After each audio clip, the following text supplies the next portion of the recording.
오늘 우리에게 허락하신 말씀은 에스더 4장 1절에서 17절 말씀인데요. 저희는 13절에서 17절 말씀까지만 읽겠습니다. 에스더 4장 13절에서 17절입니다.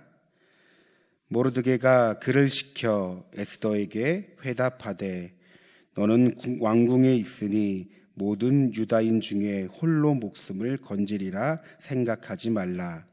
이때에 내가 만일 잠잠하여 말이 없으면 유다인은 다른 데로 말미암아 노임과 구원을 얻으려니와 너와 내 아버지 집은 멸망하리라. 내가 왕후의 자리를 얻은 것이 이때를 위함이 아닌지 누가 알겠느냐 하니 에스더가 모르드게에게 회답하여 이르되 당신은 가서 수산에 있는 유다인을 다 모으고 나를 위하여 금식하되 밤낮 3일을 먹지도 말고 마시지도 마소서. 나도 나의 시녀와 더불어 이렇게 금식한 후에 규례를 어기고 왕에게 나아가리니 죽으면 죽으리이다 하니라. 우리 함께 읽겠습니다. 모르드게가 가서 에스더가 명령한 대로 다 행하니라. 아멘. 저희가 지난 본문을 보면 아하스웨로 왕이 하만에게 높은 권력과 지위를 주었다는 사실을 알 수 있습니다. 그래서 모든 신하들이 하만에게 무릎을 꿇고 그를 높이게 되었는데요. 여러분, 그 가운데 모르드게만은 하만에게 무릎을 꿇지도 절을 하지도 않았습니다. 그러자 하만은 모르드게가 유다 사람임을 알고 유다 민족 전체를 없애기로 결심했습니다. 그리고 이어지는 오늘 본문입니다. 저희가 읽지 않았지만 여러분 1절 이하의 말씀을 보면 이 소식을 들은 모르드게는 그의 백성들과 통곡을 하며 하나님께 기도하기 시작합니다. 어떤 기도였을까요? 하나님의 도우심과 보호를 바라는 간곡한 기도였죠. 한편 이 소식을 들은 에스더는 연륜을 파악하라고 합니다. 어째서 이런 일이 일어났는지, 왜 모르드게가 자신의 말을 듣고 있지 않은지, 무엇보다 한 나라의 왕으로서 조심성과 신중함이 있었기 때문에 그는 자초지종을 신중히 들어야만 했습니다. 그런데 문제는 자초지종을 들었지만 여러분, 이 일을 막기 위해선 죽음을 각오해야만 했습니다. 그 이유는 문제를 해결하려면 왕을 찾아가야 하는데 여러분, 그 당시 왕의 허락 없이 왕을 찾아가고 왕에게 말하는 것은 죽음을 각오해야 하는 왕궁의 법도였기 때문입니다. 자칫 왕의 기분을 상하게 만들면 누가 됐던 그 자리에서 죽음을 면치 못했기 때문입니다. 그래서 그 당시 왕후인 에스더는 마음의 결단을 내리지 못하고 갈등했던 것이죠. 이에 모르드게는 13절이죠. 저희가 읽은 13절입니다. 13절에서 단호하게 에스더의 결단을 촉구합니다.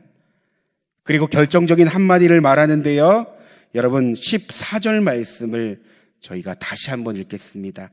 14절 말씀입니다. 이때에 내가 만일 잠잠하여 말이 없으면 유다인은 다른 데로 말미암아 노임과 구원을 얻으려니와 너와 내 아버지 집은 멸망하리라. 내가 왕후의 자리를 얻은 것이 이때를 위함이 아닌지 누가 알겠느냐 하니.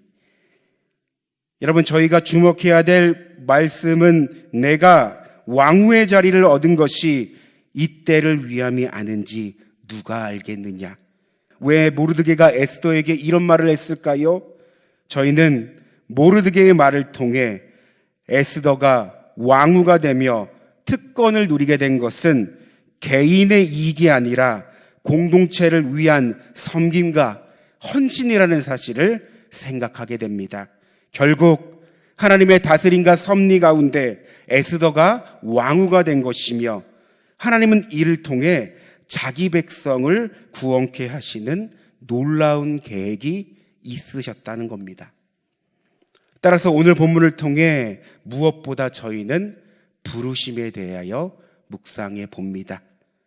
여러분, 우리의 존재, 우리의 삶의 자리는 하나님의 부르심 가운데 허락되었다는 사실을 믿으십니까? 그분은 자신의 뜻을 위하여 그분의 때를 정하시며 그분의 방법으로 모든 만물을 주장하시며 다스리십니다. 로마서 8장 28절입니다. 우리가 알거니와 하나님을 사랑하는 자 곧 그의 뜻대로 부르심을 입은 자들에게는 모든 것이 합력하여 선을 이루리라. 또한 데살로니가전서 2장 12절입니다. 이는 너희를 부르사 자기 나라와 영광에 이르게 하시는 하나님께 합당히 행하게 하려 함이라. 여러분, 이 세상에는 단순한 우연은 없습니다. 우리의 존재, 인생이 그러합니다. 내가 살아가는 모든 것, 우리의 어떠함으로 되어지는 것이 아닙니다. 우리가 하나님을 알 때 비로소 우리의 인생을 주장하시고 인도하시는 하나님을 경험하게 됩니다. 내가 처한 상황들, 어려운 문제들, 어쩌다 살다 보니까 나의 인생이 이렇게 후회스럽게 되어진 것이 아닙니다. 여러분, 우리가 하나님을 알 때 이 모든 것이 하나님의 뜻과 섭리 가운데 있다는 사실을 깨닫게 됩니다. 여러분, 우리는 믿음으로 살아가는 그리스도인입니다. 그런데 믿음으로 살아간다고 말하지만 우리가 늘 범하는 오류가 있습니다. 무엇입니까? 우리의 삶을 말하고 우리의 삶을 해석할 때 우리는 자연스럽게 느낌과 생각과 경험과 이성으로만 지극히 우리의 삶을 해석하고 판단하며 결정한다는 것입니다. 물론 그것이 모두 잘못됐다는 말은 아닙니다. 그런데 제가 여러분에게 말하고 싶은 것은 그 가운데 전혀 하나님은, 전혀 믿음은, 전혀 그분의 부르심은 나의 삶을 해석하는 그 계산식에 적용하지 않는다는 것입니다. 그러니 조금이라도 손해를 보고 어려운 일을 당하고 문제가 발생하면 하나님은 온데간데 없고 나에게 허락하신 말씀은 온데간데 없고 내가 지금까지 어떻게 여기까지 왔는데 하나님의 은혜는 온데간데 없고 지극히 육적으로 반응하기 시작합니다. 하나님의 관점으로 하나님의 섭리 가운데 나의 삶의 자리와 부르심을 생각하지 못합니다. 그런데 여러분, 성경의 수많은 믿음의 이야기를 보면 그들이 하나님의 뜻과 섭리를 다 이해하지 못할지라도 그들은 자신들을 향한 하나님의 목적과 부르심이 있기에 확신하며 믿음의 길을 걸어갔습니다. 주님을 바라보았습니다. 순종하였습니다. 그러기에 말씀을 붙잡았습니다. 기도하는 것이었습니다. 즉, 마음의 태도가 다르다는 것입니다.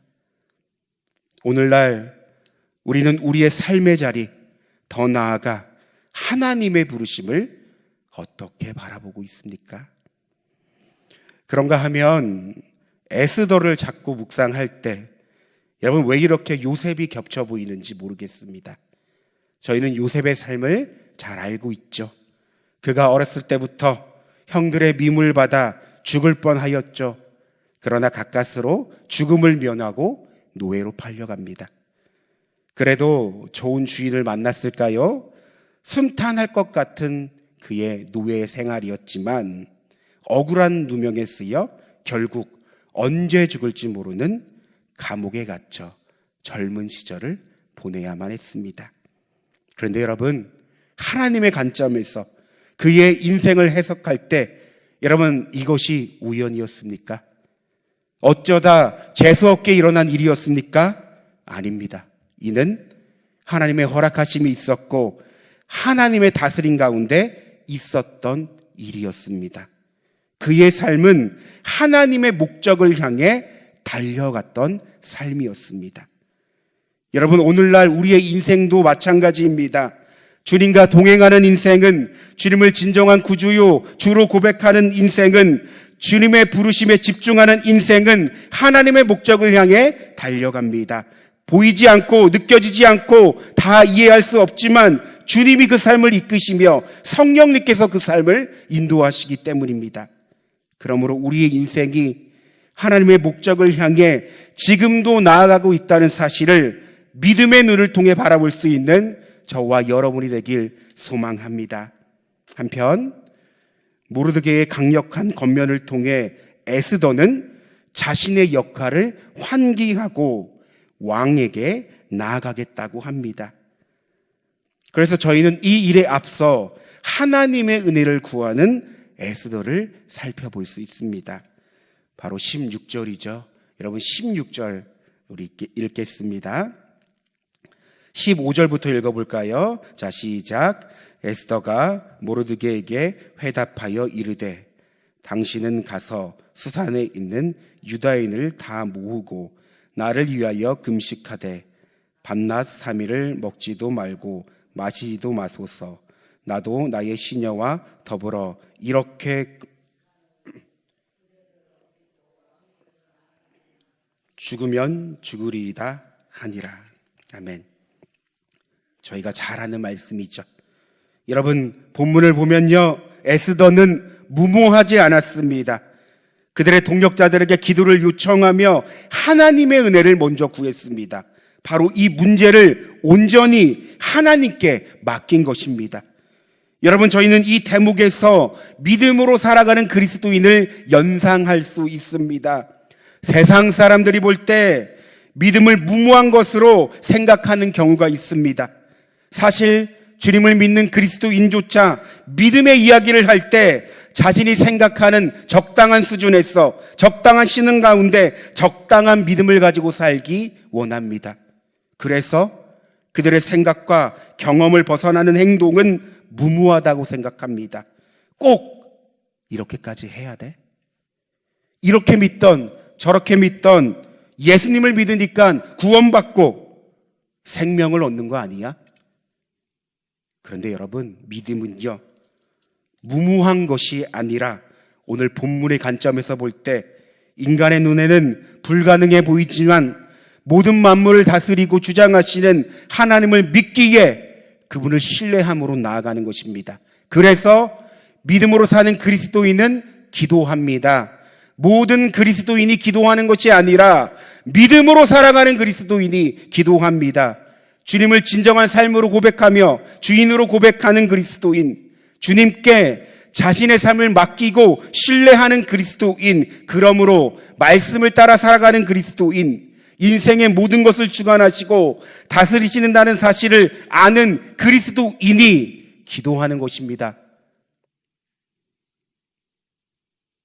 그래서 여러분, 믿음으로 살아가는 그리스도인은 감정과 경험과 생각을 앞세워 절대로 무분별하게 행동하지 않습니다. 그는 기도하며 하나님의 은혜를 충분히 구합니다. 조금 느릴지라도, 조금 더딜지라도 하나님의 은혜를 충분히 구하며 하나님의 감동하심에 따라 성령의 인도하심을 받습니다. 따라서 그들의 고백은 내가 아니라 주님입니다. 주님이 하셨다. 하나님의 나의 삶에 동행하신다. 하나님이 하셨다. 주님이 나의 삶을 이끄신다. 나는 주님의 섭리와 다스림 가운데 주님을 목적으로 삼아 살아간다.